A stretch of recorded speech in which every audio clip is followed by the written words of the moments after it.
Tim, how nice was it to be able to close it out, especially with what you guys did defensively, and have McElvain come in there and finish it off the way he did?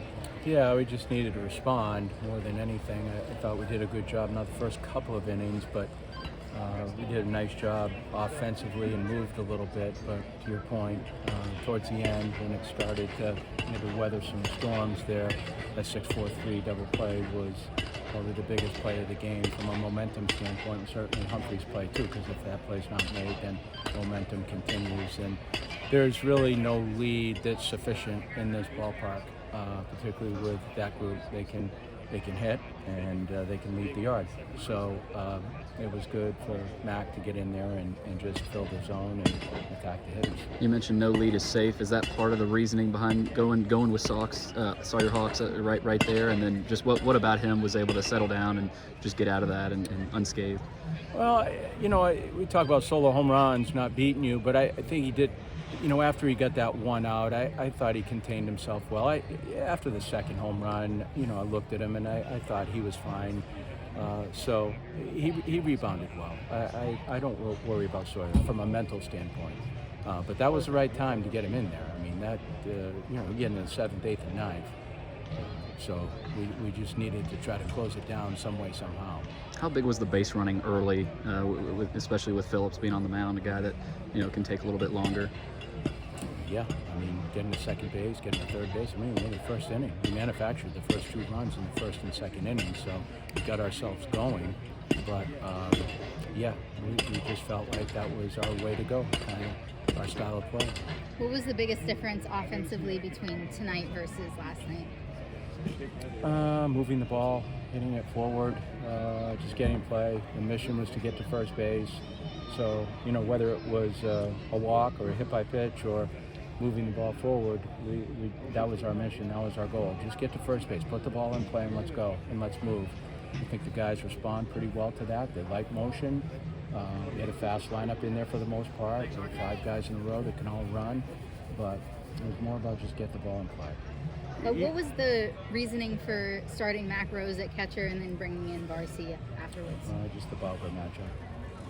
You've dealt with these rivalry-type games before in series. You've obviously played plenty of these. But do you say anything different when you're coming to a place like this? Obviously, anybody who goes to Vanderbilt understands the meaning of playing Tennessee. Do you even bring that up? Not really. No. The communication throughout the years is the same. The next team, the best team you're playing is the one in front of you. And certainly that could be the case here. I think if you're a Tennessee kid, whether it's over there or here, you don't have to say much. They understand that. If a lot of these guys have played with one another through the years, so they're very knowing of one another. So, you have to don't say very little. It's really about playing better baseball than them. What's the message heading into tomorrow with a chance to win the series? Win. Let's go. Let's go. It's 1-1. I think from a standing standpoint, we'll link together. No, just let's go. Let's play better baseball. Yep. What led you to go with McElvain for the 9th there, and how good was it to see him get that 1-2-3 after the Louisville game? Just trust him. Pitch him well. I think he's really improved over the past couple of weeks. I like where his mind is. I like where his delivery is. I like where the ball's going.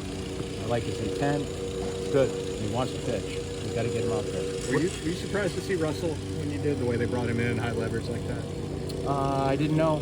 I didn't know. When he was out there, I knew that they know the game is, in the balance. So they're running out the best people that they can. And AJ certainly is good. He's got a good arm. He pitched well tonight. How impactful was that R.J. Austin single in the 6th that kind of broke it open? Very. 2 of them, because really they really demanded good base running reads. They both fell right in front of Bargo, gave it a shot in left field and almost caught that ball, and so did Chapman. He already made a catch earlier in the game, but I thought they demanded really good base running reads. But yeah, for Austin and then Nelson to get the ball this way, if they make diving catches, we're cooked because we're moving. We really wanted to put our foot down, but those were big hits. Whether Yeah. Whether it's Brody Johnson last night or Ethan McElvain tonight, how good is it to see guys on your team that are from Tennessee who perform in this series? I'm just happy for the team. Yeah, that's all I care about. I just happy for the team.